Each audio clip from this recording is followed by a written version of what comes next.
ইব্রাহিম আলাইহিসসালাম মক্কার বেনা রাখলেন। যদিও মক্কা বহুত আগেই আল্লাহ তাআলা বানিয়েছেন। নূহ আলাইহিসসালামের তুফানে যখন নূহ আলাইহিসসালামের প্লাবন হইল, তো পুরা বিশ্ব যখন পানির নিচে ডুবে গেল, তো মক্কা ওই দিন ডুবে গিয়েছিল। তো আল্লাহ তাআলা ইব্রাহিম আলাইহিসসালামকে বললেন, যাও আমার ঘরকে আবার তৈরি করো।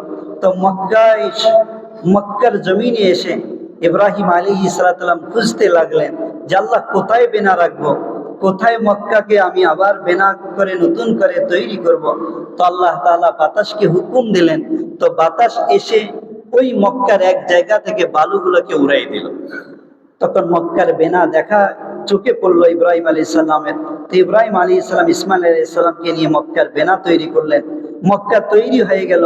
আল্লাহ তাআলা ইব্রাহিম আলাইহিস সালামকে বললেন, ইব্রাহিম আযিন ফিন্নাস, মানুষকে এলান দাও, মানুষকে এই মক্কা তাওয়াফের জন্য ডাক দাও। তো ইব্রাহিম আলাইহিস সালাম হতবাক হয়ে বললেন যে আল্লাহ, ধুধু মরুভূমিতে তো কেউই নেই, আমার আওয়াজ বা কে শুনবে, আমার কথা বা কে শুনবে, কে বা আমার ডাকে সাড়া দিবে? শুধু চোখের সামনে কিছু পশু কিছু পাখি ছাড়া তো কিছুই নেই। আল্লাহ বললেন, তুমি ডাক দিবে, আমি তো পৌঁছাই দেব। তো ইব্রাহিম আলাইহিস সালাম ডাক দিলেন, আযিন ফিন্নাস, আসো তোমরা ওই মক্কার দিকে আল্লাহর ঘরকে তাওয়াফ করতে।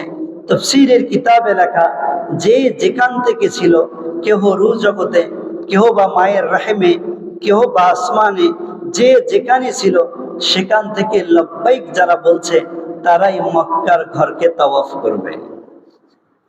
যদি আমরা ওই দিন বলে থাকি তো আল্লাহ আমাদেরকেও নিবেন, নয়তো বা যদিও আমরা হাজারো কোটি টাকার মালিক হই না, আমাদের ধন দৌলতে জীবন গড়া, তবুও মক্কায় যাওয়া আমাদের জন্য সুযোগ হবে না, হজ আমাদের ভাগ্যে জুটবে না। যারাই বলছিলেন ইব্রাহিম আলাইহিস সালামের জবাবে, লব্বাইক আল্লাহুম্মা লব্বাইক লা শারীকা লাকা লব্বাইক ইন্নাল হামদা ওয়ান নি'মাতা লাকা ওয়াল মুলক লা ইলাহা ইল্লাল্লাহ, যারা ওই দিন লব্বাইক বলে জবাব দিয়েছিলেন তাদেরকে আল্লাহ তাআলা মক্কার জমিনে নেবেন।